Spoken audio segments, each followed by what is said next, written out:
자, 우리 같이 한번 1절부터 8절까지 같이 읽겠습니다. 시작. 유다 왕 여호와김이 다스린 지 3년이 되던 해에 바벨론 왕 느부갓네살이 예루살렘에 이르러 성을 에워쌌더니 주께서 유다 왕 여호와김과 하나님의 전 그릇 얼마를 그의 손에 넘김에 그가 그것을 가지고 신할 땅 자기 신들의 신전에 가져다가 그 신들의 보물 창고에 두었더라. 왕이 황관장 아스부나스에게 말하여 이스라엘 자손 중에서 왕족과 귀족 몇 사람 곧 흠이 없고 용모가 아름다우며 모든 지혜를 통찰하며 지식에 통달하며 학문에 익숙하여 왕국에 설만한 소년을 데려오게 하였고 그들에게 갈대아 사람의 학문과 언어를 가르치게 하였고 또 왕이 지정하여 그들에게 왕의 음식과 그가 마시는 포도주에 날마다 쓸 것을 주어 3년을 기르게 하였으니 그 후에 그들은 왕 앞에 서게 될 것이더라. 6절 그들 가운데는 유다 자손 곧 다니엘과 하나냐와 미사엘과 아사랴가 있었더니 황관장이 그들의 이름을 고쳐 다니엘은 벨드사살이라 하고 하나냐는 사드렉이라 하고 미사엘은 메삭이라 하고 아사랴는 하벳느고라 하였더라. 8절 다니엘은 뜻을 정하여 왕의 음식과 그가 마시는 포도주로 자기를 더럽히지 아니하리라 하고 자기를 더럽히지 아니하도록 황관장에게 구하니. 아멘. 오늘도 이 말씀이 우리 가운데의 생명의 말씀, 은혜의 말씀 되기를 주님으로 축원합니다. 오늘 다니엘서 1장 우리 1절부터 8절의 말씀을 가지고 세상에서 믿는 자로 산다는 것은 세상에서 믿는 자로 산다는 것은 제목을 가지고 함께 말씀을 좀 나누기를 원해요. 개인적으로 다니엘을 참 좋아하는데 오늘 주인공 다니엘은 어린 나이에 감당하기 벅찬 일들을 당한 세대의 한 사람입니다. 조국이 망했어요. 그리고 자기는 포로로 끌려오고 또한 거기에서 계속해서 공격을 당하는 시국입니다. 그러면서 한치의 흔들림 없이 자기의 주관을 바로 세우고 다니엘 12장의 모습으로 보면 그의 나이 추정하기로 한 94세에서 98세 정도 되는데 그때까지 단 한 번도 신앙을 놓지 않았던 굉장히 귀한 인물입니다. 이런 맥락 가운데 다니엘은 이 다니엘에 속한 바벨론을 연상하며 새삼 더도 덜도 아니 꼭 우리의 모습과 같다. 우리가 세상을 살아가면서 과연 우리는 어떻게 살아야 될까? 오늘도 많이 공격을 당하지 않습니까? 어떤 공격이에요? 막상 신앙을 갖고 처음에 이제 교회를 나오려고 그러면 가장 먼저 시험에 드는 게 뭐죠? 교회를 나가야 되나 직장을 나가야 되냐라는 것부터 시작해서 우리 모든 신앙들 자체가 예수 믿고 참 즐거운 것 같은데 세상과 부딪히면서 많은 공격을 당하고 신앙을 참 지키기는 어렵습니다. 그런 맥락에 우리는 이 말씀을 좀 깊이 잘 봐야 될 줄로 믿습니다. 오늘 말씀이 이렇게 시작돼요. 자, 다니엘 1장 1절입니다. 시작. 유다 왕 여호와김이 다스린 지 3년 되던 해에 바벨론 왕 느부갓네살이 예루살렘에 이르러 성을 에워쌌더니 시대적 상황을 조금 이해하면 참 좋은데 여호와김이 다스린 지 3년이 되던 해에 이스라엘 바벨론에게 먹힙니다. 이스라엘 바벨론 먹혀요. 그런데 다니엘이 12장까지 말씀 가운데에 유다 왕 여호와기 다스린 지 3년째 나라가 패망하는 요 가운데 이 사람을 왜 여기에 집어넣었을까 하는 걸 좀 볼 필요가 있어요. 사실은 여호와김이라는 사람을 설명하지 않아도 되거든. 바로 다니엘을 바로 시작하면 되는데 지금 성경에서는 다니엘이 주인공인데 다니엘이 주인공을 먼저 그 앞에 소개하면서 여호와김이라는 왕을 소개하는데 이 사람이 어떤 사람이냐면 우리가 요시야 왕 하면 한 번쯤 들어봤을 것 같아요. 요시야 왕은 좋은 왕이에요? 나쁜 왕이에요? 좋은 왕입니다. 자, 열왕기하 23장 25절의 말씀에 보면 요시야와 같이 마음을 다하여 뜻을 다하며 힘을 다하여 모세의 모든 율법에 따라 여호와께 돌이킨 왕은 요시야 전에도 없었고 후에도 그와 같은 자가 없었더라. 이 하나님의 평가거든요. 그러니까 하나님께서 이 요시야라는 왕이 마음을 다하고 뜻을 다하고 힘을 다할 정도로 굉장히 뭐하는 왕이에요? 좋은 왕이었다는 거예요. 좋은 왕이. 근데 중요한 것은 이 여호와김이 요시야 왕의 아들입니다.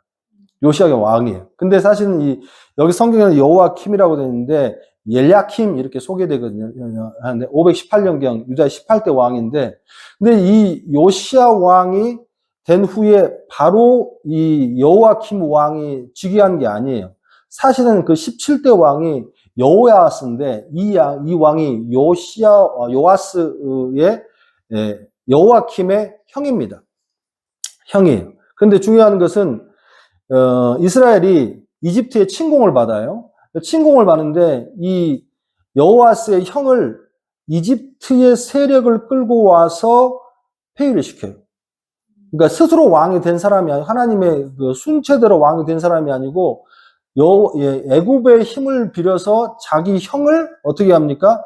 폐위시키고 그 다음에 그 힘을 받아서 왕이 된 게 오늘 여호와킴입니다. 근데 중요한 것은 즉위하지 3년 만에 어떻게 됩니까? 느부갓네살 왕에게 이게 사로잡히고 그 나라가 망하는 왕이에요. 근데 우리는 곰곰이 돌아봐야 돼요. 그렇게 힘들고 어렵게 해서 왕위를 잡은 이 여호와김 왕인데 왜 3년 만에 하나님이 이 사람을 왕을 지속시키지 않았을까? 이유가 있습니다. 찾지는 않겠는데 예레미야 36장 23절에 보면 이 사람의 모습이 나와요. 여우디아가 선호 쪽에 낭독하면 왕이 면도칼로 그것을 연하여 베어 화롯불에 던져서 두루마기를 모두 불태웠더라. 이게 이 사람이 왕이 되고 난 이게 행적의 모습이에요. 또 34절의 말씀에 보면, 24절의 말씀에 보면 왕과 그 신하들이 이 모든 말을 듣고도 두려워하거나 자기들 옷을 찢지 아니하였고, 25절에 엘라딘과 들라야와 그 마랴가 왕께 두루마기를 불사르지 말도록 아래에서도 왕이 듣지 아니하였으며 그랬습니다. 그러니까 이 여호와킴이 왕이라는 사람은 이스라엘 땅의 왕입니다. 이스라엘 땅의 왕이라는 것은 누구를 섬기는 사람이에요? 하나님을 섬기는 사람이에요. 하나님을 섬기는 사람의 왕임에도 불구하고 이 사람이 왕이 됐는데, 이제 제사장이 왕 앞에서 성경 말씀을 읽으니까 책 가져와. 그래서 쭉쭉 칼로 찢어가지고 뭐 하는 거예요? 불쏘시개로 쓰고 있는 거예요. 불쏘시개. 이런 모습을 보면서 우리는 굉장히 느껴야 됩니다. 이런 왕이 이스라엘의 왕이 되었고 이스라엘의 하나님을 믿는 나라의 주인이 되었음에도 불구하고 이 사람이 폐위시킬 수밖에 없고 하나님 칠 수밖에 없던 건 뭐냐면 뭘 귀하게 생각하지 않아요? 하나님의 말씀을 귀하게 생각하지 않습니다. 우리는 이 모습 한 가지 돌아봐야 됩니다. 하나님께서 이제 다니엘 1장부터 12장까지 계속해서 누구를 소개할 거예요? 다니엘이라는 사람을 소개할 겁니다. 그리고 그 다니엘이라는 사람을 하나님께서 말씀해 주실 거예요. 그런데 그 다니엘이라는 사람을 소개하기 전에 생뚱맞게 폐위당한 왕을 툭 집어넣었어. 그러면서 두 인물을 비교합니다. 첫 번째는 누구? 다니엘이라는 사람과 여호와김이라는 왕이라는 사람. 이 여호와김이라는 왕, 엘야킴이라는 사람은 어떻게 됐습니까? 세상의 힘을 빌어서 세상의 능력으로 하나님 나라의 왕자리에 앉았어. 근데 중요한 것은 그랬으면 하나님 나라의 왕에 앉았으면 하나님의 말씀을 귀히 여기고 자기 아버지의 뜻을 따라서 어떻게 잘 나라를 다스려야 되는데 우리가 한 가지 또 알 수 있죠. 자식 새끼는 내 마음대로 되지 않는다. 그렇죠? 내 마음대로 되지 않아. 내가 아무리 노력해도 내 뜻대로 되지 않아. 그런 것처럼 아버지가 훌륭한 왕이었고 하나님을 잘 섬겼음에도 불구하고 이 자식이 하나님의 말씀을 업신여기고 그 귀한 말씀을 쭉쭉 칼로 비어서 화롯불에다 던지면서 불쏘시고 쓰고 있는. 그런데 중요한 것은 그래서 이집트가 힘이 약해지고 난 후에 누구를 쫓아가는 거예요? 새로운 신흥 대국인 바벨론을 쫓아갔어. 거기에 조공도 바치고 선물도 드리고 결국에는 이 왕이 3년이 되던 해에 이 나라에 망합니다. 그리고 나라가 망하고 나니까 이 여호와킴이라는 왕이 어떤 모습을 보이냐면 나라가 망했으면 그래도 한 나라의 왕인데 이 나라에서 죽든지 아니면 뭘 해야 되잖아요. 근데 모든 정체성을 다 버리고 이 느부갓네살 왕의 신하로 들어갑니다. 신하로 들어가서 3년 동안 그 신하로 살아요. 근데 중요한 것은 신하로 살다가 거기서 끝내는 최후를 맞이하는 왕이 여호와킴 왕이다. 하나님께 이 사람을 왜 소개했느냐? 그리고 하나님께서 왜 다니엘을 같이 데이비식 오버로 해놓느냐? 이건 간단한 거죠. 하나님을 믿는 정체성과 하나님을 믿는 믿음이 무엇인가를 잘 봐라.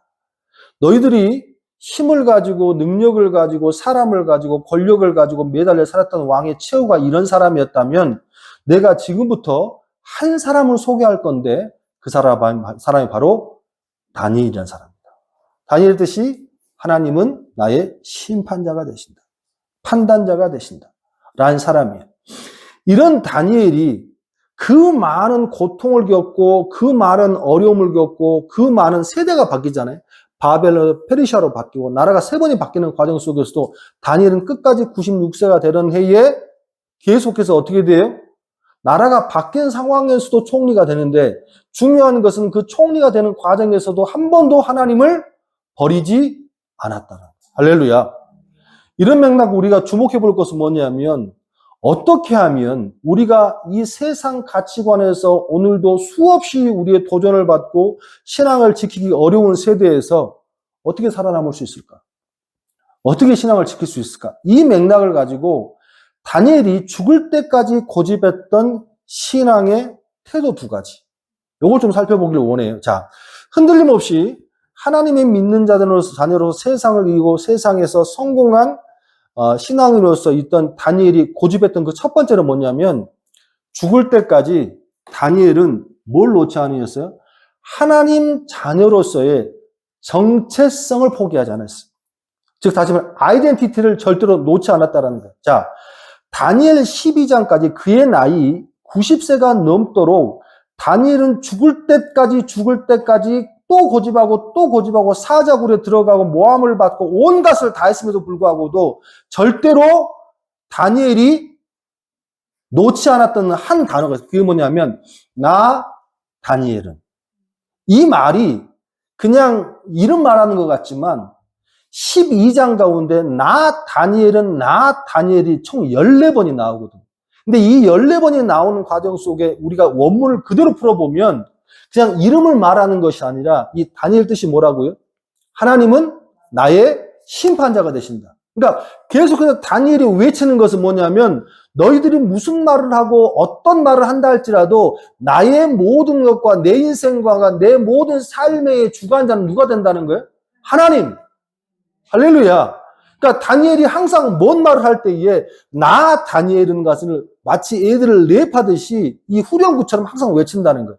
이게 뭐냐면 나라가 바뀌고 또 세대가 바뀌고 강한 왕이 오면 살아남기 위해서 여호와김처럼 애굽에 붙었다가 어떻게 바벨론에 붙었다가 힘인 사람에 붙었다가 도망 사람에 붙었다가 이래야 살아남을 거 아니냐는. 근데 중요한 건 다니엘은 어떻게 했습니까? 절대로 그러지 않다는. 오늘 본문의 말씀 속에서도 그게 정확히 드러납니다. 이스라엘이 패망한 후에 우리도 그런 게 있었지 않습니까? 일제시대에 똑똑하고 귀족이고 잘난 애들을 포로로 데리고 왔어.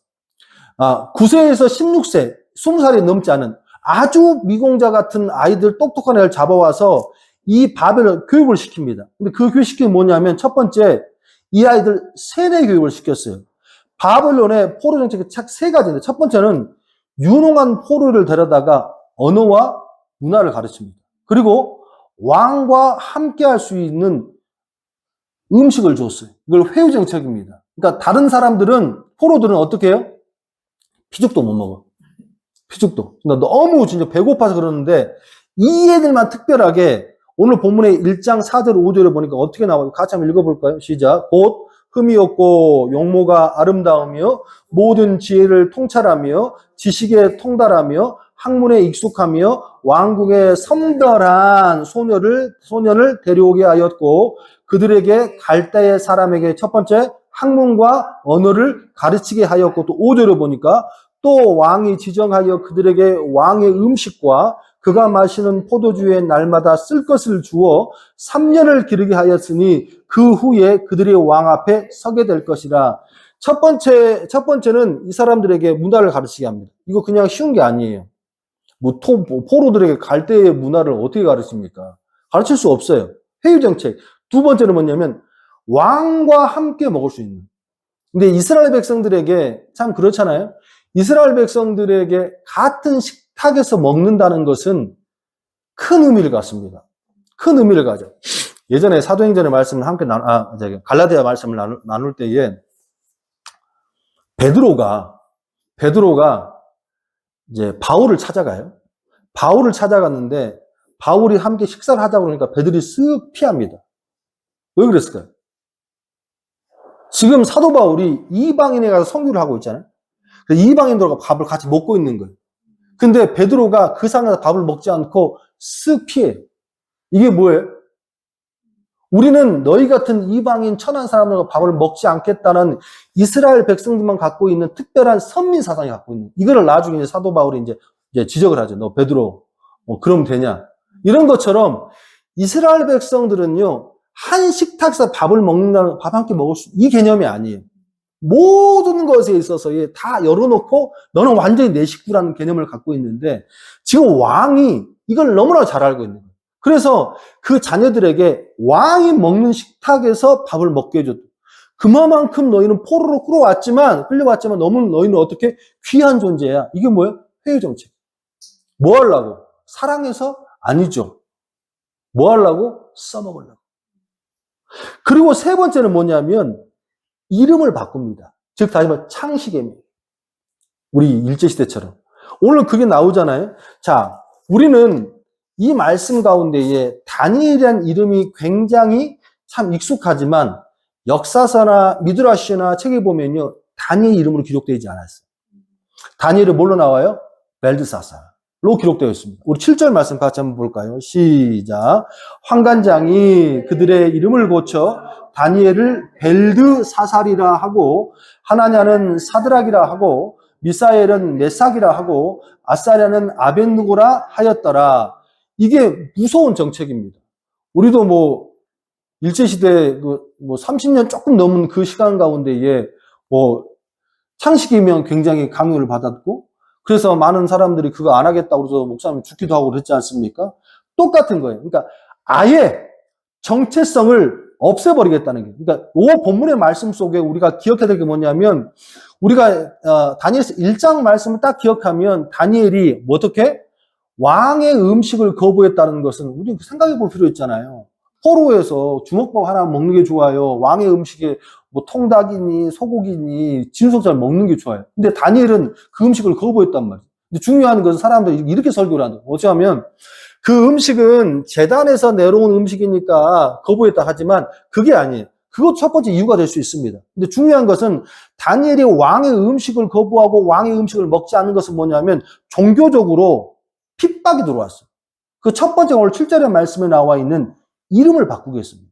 그냥 개역 한글이나 개정 성경에는 그냥 다니엘 나와 있는데 다니엘 뜻이 뭐라고요? 하나님은 나의 심판자가 되신다. 그런데 이 바벨론 땅에 와서 이름을 바꿨어요. 바꾸겠다. 그리고 실제로 그 기록이 되어 있습니다. 역사서 벨드사살로. 이 벨드사살이라는 것은 벨이 나를 보호하신다는 뜻이에요. 이 벨이 뭐냐면 바벨론의 제1신입니다. 마뚝신. 그러니까 쉽게 말해서 하나님이 너의 심판자가 되는 것이 아니고 하나님이 너를 도우시는 게 아니고 지금부터는 누가?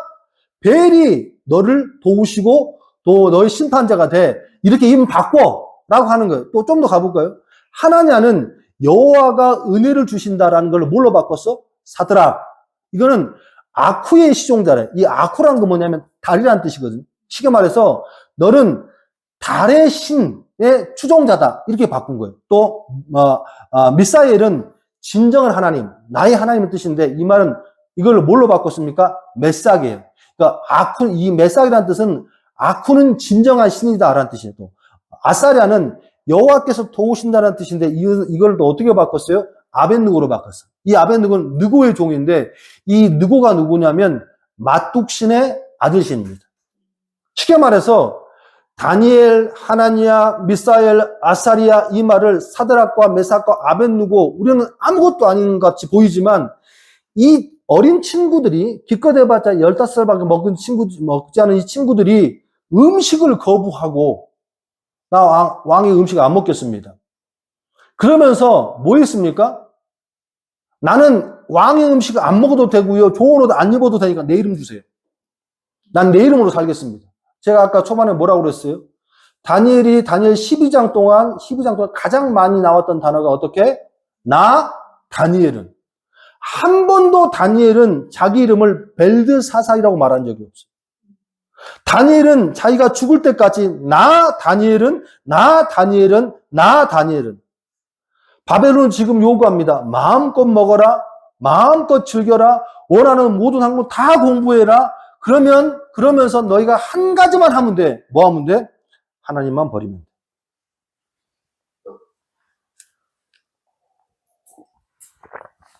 그런데 다니엘은 나라가 바뀌고 바벨론이 망하고 페르시아가 가고 그러한 모든 과정 속에서 다니엘은 단 한 번도 어떻게 해요?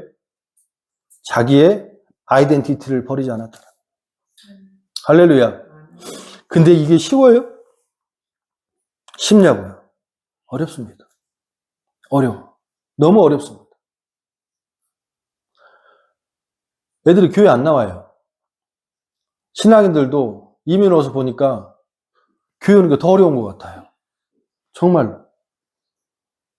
너무 어렵습니다. 뭐 때문에 그렇습니까?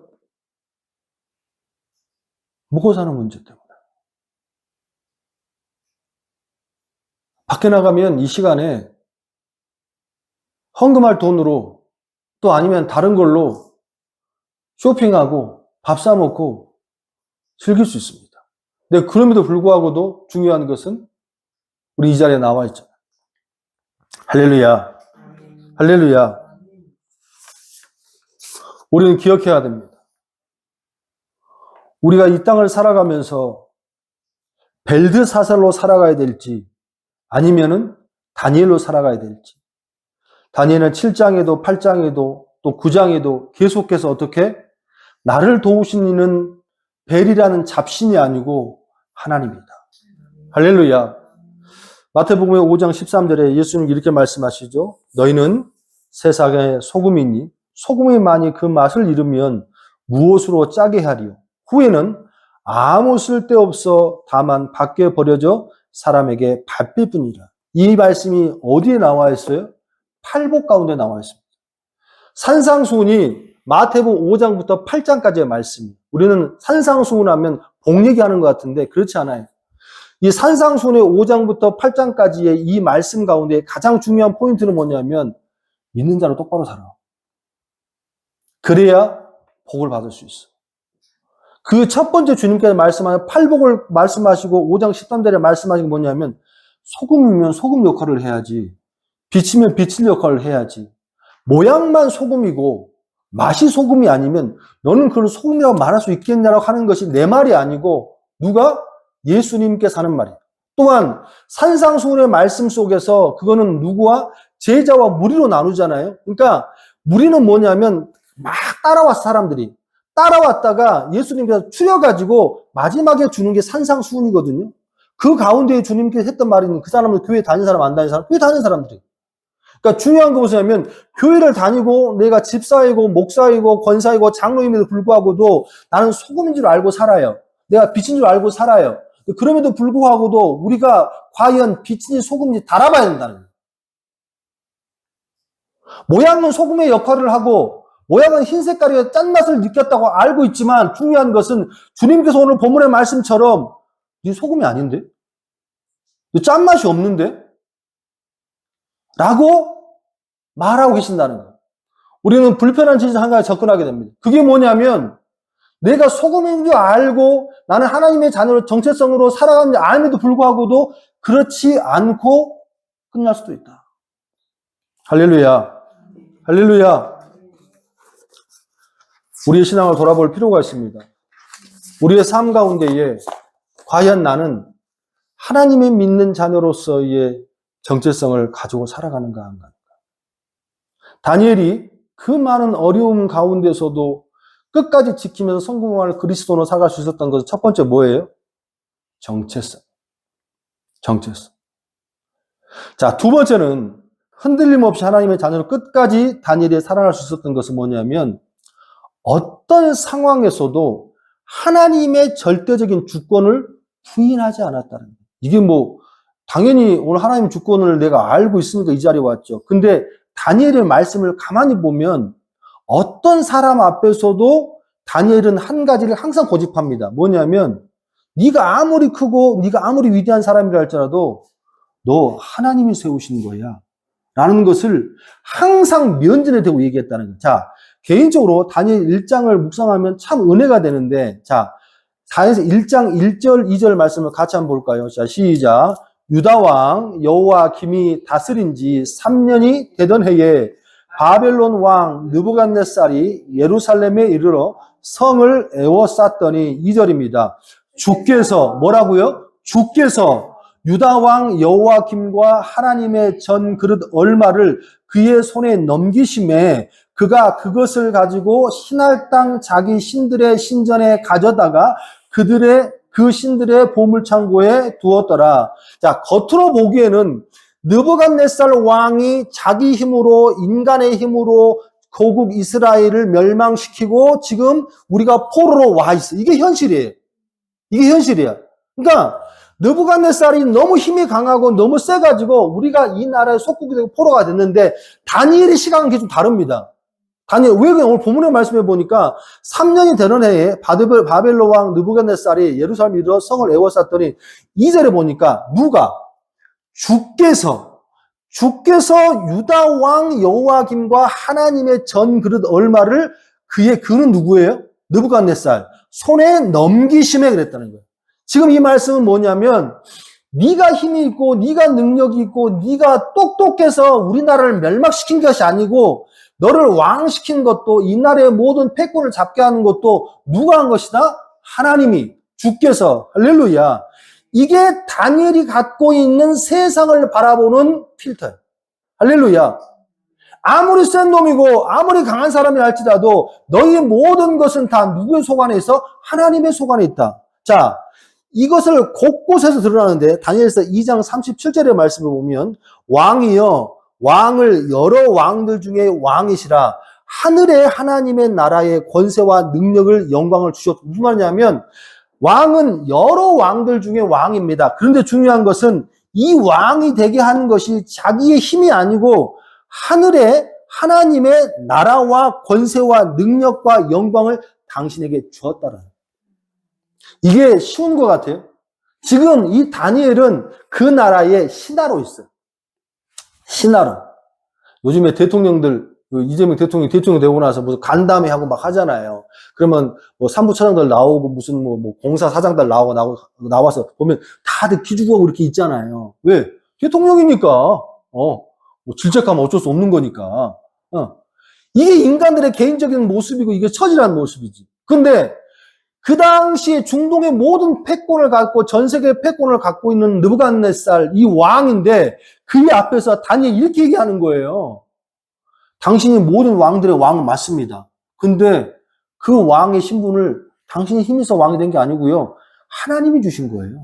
하나님이. 또 2장 44절에 보면 이 여러 왕들 시대에 하늘의 하나님의 한 나라를 세우시리니라고 되어 있습니다. 그래서 계속해서 이 다니엘서의 후렴구처럼 반복되는 두 단어가 있어요. 첫 번째는 나 다니엘은, 나 다니엘은, 나 다니엘은 13번, 14번 나와요. 그리고 또 한 단어가 나옵니다.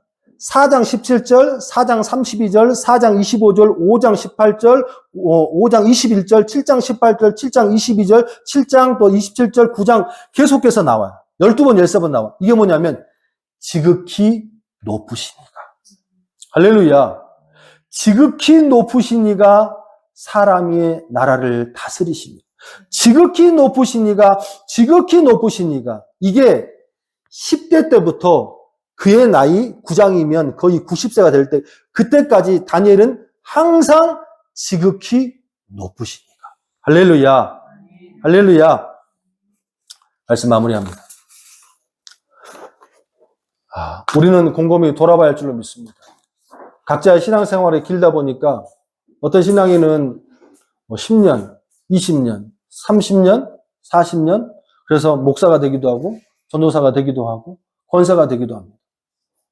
근데 중요한 것은 과연 나는 그 긴 시간 동안 그냥 교회에 왔다 갔다 하고 예배 드리는 직분자로서 살았는가, 아니면 정말로 정체성을 가지고 주님이 주인 되신다는 그 마음을 가지고 살았는가 돌아봐야 된다.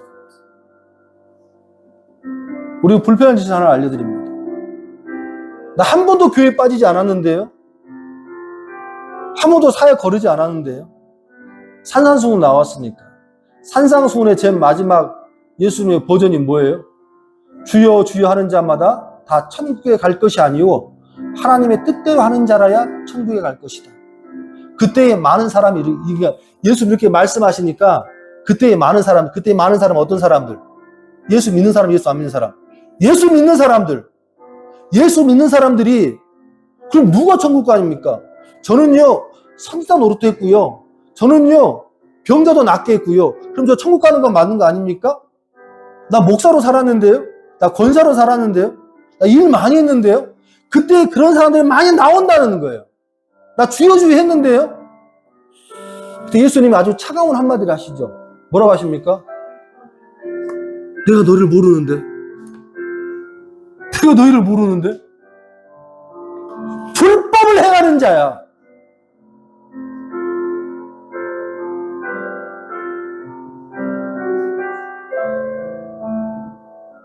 우리는 속고 있어.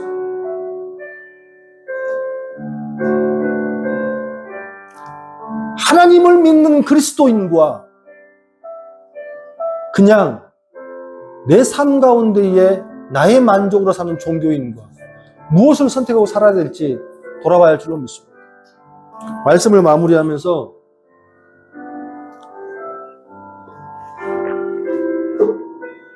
그 여자가 딱 생각났어요. 우리 언제 나온 영화인지 모르죠. 웰컴 투 동막골이라는 영화가 있었잖아요. 근데 말씀을 마무리해 아침에 기도하고 이렇게 하고 있는데 순간 한 여자가 딱 생각이 났어요. 그게 누구냐면 웰컴 투 동막골에 죄송합니다. 미친 여자가 하나 나옵니다. 꽃 꽂고 나오는 여자 있잖아요. 그 배우 이름이 누군지 모르겠네. 강혜정. 그 여자가 죄송합니다. 미친 여자로 나오는데 이 여자가 뭐 했었죠? 많이 아파. 폐미 물리고 막 그런 거 하잖아요. 했는데 이 여자가 굉장히 착해요. 북한군에 갔는데도 막 같이 이야기하고 천진난만해. 근데 이 여자가 화내는 포인트가 있어요. 화내는 포인트. 영화를 보면 화내는 포인트. 이 여자가 절대 화를 내지 않습니다. 아주 천진난만해요. 아주 착해요. 근데 이 여자 뭐를 건들면 화가 나요? 머리에 꼽은 꽃.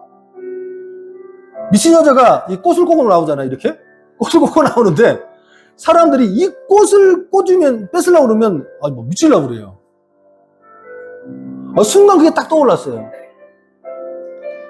우리는 그 미친 여자가 꽃 꼽는 이 꽃이 그게 금꽃입니까 은꽃입니까 아무것도 아니잖아요. 야, 그 꽃 좀 줘봐. 근데 이 여자는 꽃 하나 꽂고 막 이걸로 너무 좋아가지고 막 이래. 아무것도 아닌데 들꽃인데.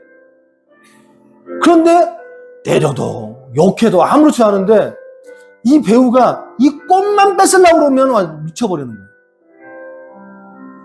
이게 그리스도인의 정체성이에요. 세상 사람들에게 우리가 예수 믿는 게 그거 대수롭지 않습니다. 우리 예수님 사랑하는 게 대수롭지 않아요. 그게 뭐 중요하냐? 그냥 꽃 하나 쓰잘데도 없는 거 예수 믿으면 돈을 잘 버냐 아니면 밥이 나오냐 이렇게 얘기합니다. 근데 중요한 건 뭐냐면 그 배우에게 꽃은 뭐예요? 절대로 양보할 수 없는 그 사람이 갖고 있는 뭐예요? 아이덴티티라는 거. 정체성이라는 거. 우리 그리스도인들에게 생각하는 그리스도인의 정체성과 세상 사람들이 바라보는 신앙은요 갭이 큽니다. 그 예수 아무것도 아니야. 네가 천국 갈 수 있을 것 같아. 천국이 있냐? 그럼에도 불구하고 신앙이라는 것은 믿음이라는 것은 뭐냐면 세상에 가치는 없지만 우리에게는 목숨보다도 중요해야 될 것이 그게 뭐예요? 믿는 자로서의 정체성이다. 할렐루야. 한 주가 또 시작됩니다. 식당에서 일을 하고 현장에서 일을 하고 그 가운데에 우리가 믿는 예수는 별로 귀해 보이지 않을 수 있습니다. 하지만 다니엘은 그 귀하지 않은 하나님을 끝까지 믿고 끝까지 지키고 따름으로 말미암아 하나님 앞에 칭찬받는 그리스도인이 되었다. 할렐루야. 여러분의 삶 가운데서도 과연 나는 얼마만큼의 그리스도의 정체적으로 살아가는가 한번 돌아보시고 주님 앞에 다시 한번 회개하는 시간 되시기를 주님으로 축원합니다. 또 한 주간 승리한 여러분 되시기를 주님으로 축원합니다.